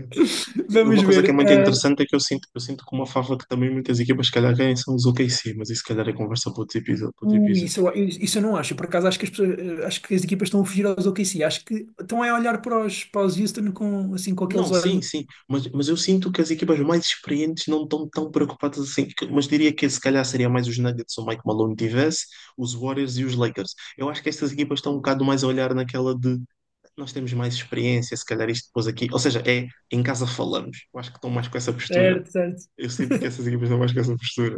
E a última equipa que eu queria falar era justamente os Warriors, ou seja, tu já Sim, sabes, e eu desde que foi anunciada a troca do Jimmy Butler, eu gostei muito. Eu percebo as críticas, as dúvidas que tu tens um bocadinho mais de dúvidas quanto aos Warriors, especialmente em último período, como já falámos, do que eu. Ainda assim, percebo as tuas dúvidas e também as tenho, mas gosto muito destes Warriors com o Jimmy eu também Butler. gosto. E vamos ver, bem. Como tu disseste, vai ser muito tema nas próximas semanas, portanto, Uhum, vamos trazer aqui bastante isso. Eu uhum. ainda vou trazer também os Nuggets no fora de jogo. Não sei se ainda queres fazer a pergunta com esta informação que eu te acabei de dizer. Não, vou sempre fazer a pergunta. A Não vá, faz pergunta lá a tua é: pergunta. tu achas que o despedimento. Porque, ok, o que está associado aqui ao despedimento do Mike Eu estou com Malone é a bué de questão dele medo ter. que tu me roubes a pergunta do fora de jogo. Pois é, Mas a vai, questão faz aqui lá a do Mike pergunta. Malone, a questão aqui do Mike Malone, hum, o despedimento dele está associado ao facto da possibilidade de alegar-se que ele perdeu o balneário, Do não é? balneário, sim. Ou seja, tu achas que o despedimento dele agora prejudica a equipa ou se calhar dá uma brisa de ar fresco e é capaz até de melhorar a equipa para playoffs? Acho que prejudica. Acho que Ok. prejudica. Sim, sim, sim. Eu Não, também, não, eu também acho, eu também acho que prejudica, mas ao mesmo tempo eu não consigo respondas. ver, Aliás, não respondas mais, não digas mais a nada, ver porque um eu bocado. quero fazer-te uma fora de jogo. Eu quero fazer-te uma fora de Ok, jogo e isso que vais dizer, se calhar, é o meu fora de jogo. Não digas está mais bem, nada. está bem, Stop, stop. está bem. Bem, vamos passar aqui para o nosso segmento do Fora de Jogo. Já sabem que Uhum. nós fazemos sempre aqui duas perguntinhas, uma de futebol e uma de desporto, ao outro, e temos que responder se está em jogo, ou seja, se corresponde à verdade ou se está fora de jogo. Queres começar? Queres que comece eu? Como é que queres fazer? Estava com tanta vontade, podes começar já com Ok. essa pergunta.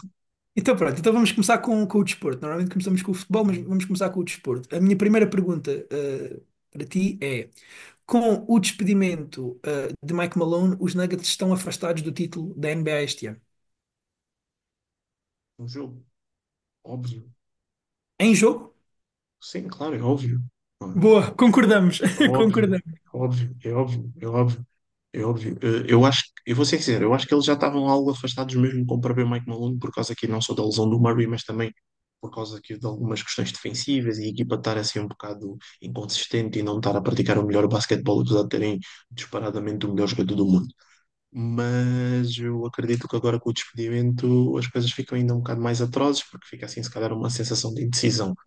Mas não obstante, não nego que possa se calhar, ou seja, se alegadamente o que se diz é verdade mesmo, vias de facto de ele ter perdido o balneário e de que o ambiente estava algo tóxico, a saída dele, e normalmente as equipas, não só no basquete, mas também em outros desportos, quando há a saída de um treinador tóxico e entra, às vezes até nem a entrar, há a promoção de um adjunto, ou de um assistente que os É um jogadores efeito que a gostam curto muito, prazo costuma exato. gerar. Exato, pode custar. E eu acho que esse efeito a curto prazo até pode resultar, se calhar, numa vitória em primeiro round, coisa que se calhar não era tão certa com o Mike Malone. Eu acredito, eu não acho que, lá está, por isso é que eu digo em jogo, que eu acho que eles continuam afastados do título e eu acho que tinham mais chances de ir ganhar o título com o Mike Malone do que sem ele, obviamente, mas sem ele eu consigo vê-los, se calhar, a curto prazo, por causa dessa brisa de ar fresco, se calhar ganhar um adversário que não era suposto ganharem agora a curto Sim. prazo. Não sei se estão a fazer entender, mas sim, Como tu eu, sabes, e nós quando fizemos o top há umas semanas, metemos os dois, os Denver Nuggets, no nosso top 3 de favoritos. Eu agora afasto-os completamente. Com este eu acho despedimento, que afasto-os completamente. mesmo com o Mike Malone, se fizéssemos agora um top 3 eu já não os ponho. Mesmo Eu com o também, Mike eu Malone. também já não os colocaria, provavelmente, mas se calhar um top 5 colocaria certamente. E agora nem num top 5 colocaria, Talvez em quinto, mas mas, sim. mas pronto. Ok, Uhum. a tua pergunta de desporto. Então, a minha pergunta de desporto como é que eu posso fazer a pergunta? Vamos falar de nível técnico. Falando de nível técnico, Excelente, excelente. Nível técnico, sim. o Damian Lillard não é Hall of Famer. Só nível técnico. É pá, só nível técnico eu acho que é. Ele é um dos melhores triplistas de sempre. Tem momentos históricos. Pá, excelente. Eu percebi a referência do vamos falar de nível técnico do vídeo do Carlos Alberto. Se calhar nem todos os nossos ouvintes vão perceber, mas foi espetacular. Foi muito bom. Se falarmos Mas só de sim, mas nível agora, técnico. mas agora falando em tudo, o jogador, toda a coisa, o Damian Lillard não é Hall of Famer. Epá, eu vou-te ser sincero, eu não sou a melhor pessoa para se ter este tipo de Sim, eu conversas. sei. Eu Uhum. não ligo muito a essas coisas, como tu sabes, Uhum. mas ah, pá, tenho que analisar e perceber quem é que está e quem é que não está. Acho que ele não é óbvio, acho que não é um Hall of Famer óbvio. Ah, Mas a questão é, fora de jogo ou não? Diz. Se a pergunta é nível técnico Não, é, não, não. Estou a falar do jogador tudo, com os no geral, no accomplishments, com geral. as cenas todas, tudo. Sim, talvez não, não é? Ou seja, acaba por não ter, se calhar, Ou o seja, ou seja, respeito. em jogo. em jogo, sim, mas agora também depende um bocadinho de como é que ele termina a carreira em termos de números de triplos, porque Sim, provavelmente sim. Eu vai estou a ter que perguntar esta cumprir. questão porque ele está com um problema de saúde, não é? Sim, sim. E sabe-se que há a probabilidade dele, se calhar, até ter aqui uma reforma forçada. Daí eu ter pensado exatamente nesta questão que ele reformando-se hoje, na minha opinião, ele não é Hall of Famer. Pois Obviamente a ele vai questão é que se ser. ele se reformar hoje por Obvi- causa de uma doença, se calhar tem um peso simbólico e se calhar ainda vai Sim, lá claro. parar. Não, não. Eu acho que Mas, mesmo sem o P simbólico, eu acho que ele seria sempre Hall of Famer. Se o Yao Ming é Hall of Famer, o Damian Lillard tem de o ser. Mas e se fôssemos objetivamente falando, eu acredito que ele não deveria ser Hall of Famer, até porque ok. ele não ganha nada. Nem sequer. Ele ganha o quê? Rookie of the Year? E só mais nada. Tipo, ele não tem nada, nem sequer Nem vai finais, né? às Team. E não só, e nem sequer vai às Team USA. É que se ele ainda tivesse essa cena de ir às Team USA e ganhar as Golden Medals, as Gold Medals, se calhar isso ajudava no caso dele, porque nós sabemos que o Hall of Fame da NBA é todos os efeitos basquetebolísticos. Sim, sim. Todos os efeitos basquete, não é só NBA, mas sim. Ok, ok, boa. Uhum. Passando então aqui para o futebol, Uhum. invertendo. A minha pergunta é exatamente a que fiz para os Nuggets, mas agora Real Madrid, que é com a derrota por 3-0 do Real Madrid, e apesar do Bernabéu ter aquela aura e o Real Madrid ter aquela aura, o Real Madrid está afastado da luta pela Champions.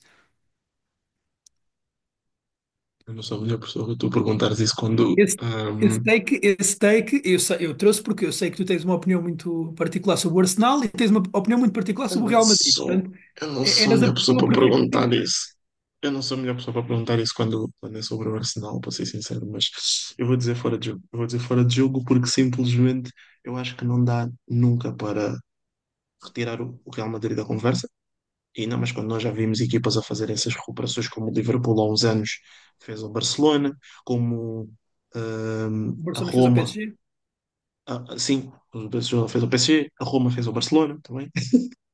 O Ah, Eliezer está com medo de ficar viral por dizer que está fora de jogo e o Real Madrid dar a reviravolta, portanto está a proteger. olha, não, eu acho que é fora de jogo. Eu acho que o Real Madrid em Bernabéu tem sempre aquela mística e eu acredito vividamente que se o Real Madrid marca, eu vou ser sincero, fazendo uma divisão ao jogo, se o Real Madrid marca antes dos 30 minutos, está tudo mais do que em aberto. Se não marcam na primeira parte, já não acredito assim tanto. Eu não Mas eu acho que acredito, não dá, só, mas eu acho que só não dá para descredibilizar de todo o Real Madrid, não só pelo Real Madrid ser quem é, e por ter os jogadores que tem, e os game changers que tem, e o Ancelotti, que é um treinador muito forte em termos motivacionais, mas também porque o Arsenal normalmente acaba por, muitas das vezes, às vezes, ser um bocado inconsistente. Mas, sim. sim, vamos ver. Eu só uma frase, porque também já estamos a ficar sem tempo. Eu não acredito que o Real Madrid não sofra um gol contra o Arsenal. E repara que não disse o Arsenal marca um gol ao Real Madrid, disse não acredito que o Real Madrid não sofra. Acho que o Real Madrid vai sofrer um gol. Sim, já percebi. Ok. Olhando para a defesa do Real Madrid, não confio. Mas pronto, passando então aqui para o teu, O o que Barça é que também, trouxeste? o Barça também sofreu um gol e mesmo assim eliminou o PSG. Certo, não, pode ficar 7-2. Isso não está em causa. Acha que eles não ficam com a baliza a zeros. Ah, ahm, o meu fora de jogo é, por acaso também é sobre o Real Madrid. Ahm, que é o Luka Modric é o jogador mais impressionante na história recente do futebol em termos de longevidade. Não. É fora de Estás a jogo. falar só de futebol, né? Sim, só. Só de futebol. Uh, Pep. Não Então sei. fora de jogo. Então é fora de jogo. Sim, fora de jogo, porque o Modric, ele tem, ou seja, vou-te só, vou tentar, isto é um bocadinho difícil de Uhum. medir, não é? Mas Sim, eu acho que óbvio. talvez o Pep seja um pouco mais impressionante ao dia de hoje, para já porque o Pep durou mais tempo, não é? Do que o Modric. E depois porque o Modric, apesar de ter uma capacidade física impressionante para a idade que tem, principalmente correr muitos quilómetros, ele não é um velocista, não é uma pessoa que atinge uma velocidade de Não. ponta muito grande. E o Pep, tu tens, por exemplo, neste europeu, no último que o Pep tem, o Pep com quase 70 anos ainda vai buscar um Mbappé em velocidade. Ou seja, isso é uma das coisas mais Uhum. surreais que eu já vi num campo de futebol. Foi um Pep com 43 anos quase Uhum. ir buscar um Mbappé em velocidade. Portanto, é por isso que eu vou dizer o Pep, não tanto pelo nível técnico, porque se falarmos de nível técnico. como tu disseste há pouco, talvez, mas em termos de capacidade física, acho que o Pep talvez esteja acima. Ok, ok. Eu depois fiz esta pergunta porque eu estive a pensar em vários jogadores que também chegaram a idades muito avançadas e eu não sei se me recordo de um jogador que chegou a uma idade tão avançada ainda a jogar por um clube tão alto e num O calibre nível que tão ele alto. tem. Isso, para Sim, o sim, nível que sim, ele tem. Ou seja, concordo. muitos jogadores chegam a essa idade, mas depois já em equipas em ligas mais Sim, baixas sim. ou níveis mais baixos, e o Modric está com a idade que tem e ainda está no Real Madrid a ser titular no quartos de final da Liga dos Campeões. Por isso é Se a que, tua, por isso é se, que se a tua palavra, vamos falar aqui em termos técnicos, tivesse sido para esta pergunta, eu teria dito se calhar em jogo. Porque em termos Uhum, técnicos acho que sim, mas em termos físicos uhum. acho que não. Bem, Sim, obviamente o que é o episódio jogador. Mas sim. já vai longo, portanto Uhum. não nos vamos alongar mais. Para a semana estamos aqui de volta. Muito obrigado a todos os que aguentaram até aqui e nos ouviram. Não se esqueçam de subscrever no YouTube, de nos seguir no Spotify, avaliar com as 5 estrelas que este podcast merece. E Uhum. de nos seguir no TikTok e no Instagram. Obrigado a todos e até para a semana. Muito obrigado.